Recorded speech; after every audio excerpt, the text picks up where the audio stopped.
కబుల్టల breaking updates చూస్తున్నాం. ఏపీలో మరికొన్ని రోజుల్లో ఎన్నికలు జరగనున్నాయి. ఇప్పటికే ప్రధాన పార్టీలు పలు స్థానాలకు అభ్యర్థులను ప్రకటించారు. టీడీపీ, జనసేన, బీజేపీ పార్టీలు పొత్తులెత్తి పెట్టుకున్నాయి. ఈ క్రమంలో టికెట్ దక్కని నేతలు తమ ఆక్రోశాన్ని వెలుగక్కుతున్నారు. కొందరు అగ్రెసివ్ గా నిరసనలకు దిగుతుంటే మరికొందరు సాఫ్ట్ గా తమ బాధను వ్యక్తపరుస్తున్నారు. తాజాగా సోషల్ మీడియాలో జనసేన సీనియర్ నేత బొలిశెట్టి సత్యనారాయణ పోస్ట్ పెట్టారు. దశాబ్ద సమయం ధనాన్ని వెచ్చించినా తనకు పోటీ చేసే అవకాశం ఇవ్వలేదంటూ అసంతృప్తి వ్యక్తం చేశారు. కనీసం పిలిచి మాట్లాడలేదని ఆవేదన వ్యక్తం చేశారు. సంపాదనను, కుటుంబాన్ని వదిలి పార్టీ సిద్ధాంతాల కోసం దశాబ్దం పాటు శ్రమించిన గుర్తింపు లేదని అన్నారు. ఇప్పుడు కావాల్సింది సంయమనం, చేయాల్సింది యుద్ధం అని పేర్కొన్నారు.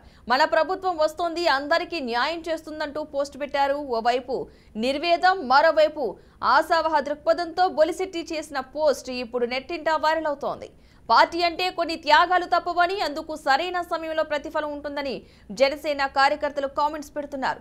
పార్టీ వాయిస్ బలంగా వినిపించిన బొలిశెట్టి లాంటి వారికి సీటు ఇవ్వకపోవడం దారుణమంటూ కూడా మరికొందరు అంటున్నారు.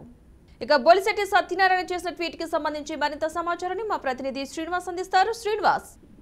జనసేన పార్టీ సీనియర్ నేత బొలిశెట్టి సత్యనారాయణ చేసినటువంటి ట్వీట్ ఇప్పుడు సంచలనంగా మారడం జరిగింది. 10 సంవత్సరాల కాలం సమన్వయంగా పనిచేసినా తనకు అవకాశం కల్పించలేదంటూ కూడా ఆవేదన వ్యక్తం చేయడం జరిగింది. ముఖ్యంగా చూస్తే ఈ ఎన్నికల్లో జనసేన పార్టీ తరఫున తప్పనిసరిగా సీటు ప్రకటిస్తే అందులో సీనియర్ నేతగా బొలిశెట్టికి అవకాశం ఉంటుందని మొదటి నుంచి భావించారు. ఆ విధంగానే అనుకుంటున్నటువంటి పరిస్థితి ఉంది.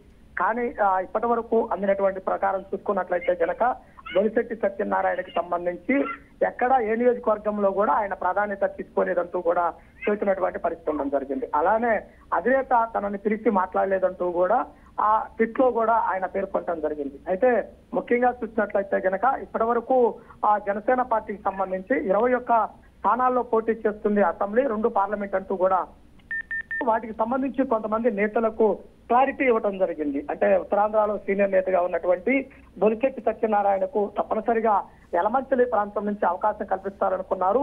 అది దక్కని నేపథ్యంలో అసలు ఏం జరుగుతుంది ఏంటి అనే విధంగా కూడా ఆయన ట్వీట్ చేశారు. ఆ ట్విట్టర్ ను చూసినట్లయితే కనుక జనసేన పార్టీ కార్యకర్తలు కూడా సమన్వయంగా ఉన్నటువంటి పరిస్థితి ఉండడం జరిగింది. ఆయన కూడా అధినేతను ఎక్కడా తప్పుపట్టకపోయినా కానీ జరిగినటువంటి తీరును, ఆయన చేసినటువంటి శ్రమను, వీటన్నిటిని కూడా గురించి మాట్లాడటం జరిగింది. అయితే రానున్న 2-3 రోజుల్లో ఇంకా పూర్తి స్థాయి క్లారిటీ వచ్చిన తర్వాత జనసేన పార్టీలో అసంతృప్తులు కూడా బయటకు వచ్చే అవకాశం ఉంది. అయితే ముఖ్యంగా చూస్తున్నట్లయితే కనుక ఇప్పటి వరకు జనసేన పార్టీకి సంబంధించి కొంతమంది పేర్లు బయటకు వచ్చినా కానీ వారికి ఎవరైతే సీటు ఆశించారో బంగాళపడి వారు ఎక్కడా కూడా బహిరంగంగా విమర్శలు చూపించకపోయినా కానీ వాళ్ళ యొక్క ఆవేదన ట్విట్టర్ రూపంలో వ్యక్తపరుస్తున్నటువంటి పరిస్థితి కనుక స్పష్టంగా కనపడుతుంది. అంటే దీన్ని బట్టి తన అసహనాన్ని అంటే అసంతృప్తిని వెలగక్కరని అనుకోవచ్చు అంటారా? అంటే పిలవను లేదు, కనీసం అవకాశం ఇవ్వలేదు, కుటుంబాన్ని వదులుకున్నా, సంపాదన వదిలినా సరే ఇలా జరిగిందని చెప్పేసి ఆయన ట్వీట్ చేశారు కదా.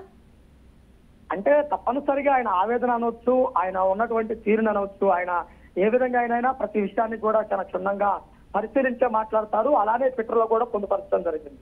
తప్పనిసరిగా జనసేనలో పార్టీలో ఆయనకుండే స్థానం ఆయనకుంటది. ఈ ఎన్నికల్లో పోటీ చేయడానికి అవకాశం రాకపోయినా కానీ ఆయన పార్టీ పదవుల్లో తప్పనిసరిగా ఉంటారంటూ జన సైనికులు చూసినటువంటి పరిస్థితి. అయితే ట్విట్టర్ ద్వారా ఆవేదన వ్యక్తపరిచిన నేపథ్యంలో కొంత సమన్వయం ఇబ్బందిగా ఉన్నా కానీ తప్పనిసరిగా పార్టీ అధిష్టానం ఆయన మీద దృష్టి పెట్టి తప్పనిసరిగా దిద్దుబాటు చర్యలు చేపడుతుందని ప్రతి ఒక్కరూ అనుకుంటున్నారు. Right, thank you Srinivas.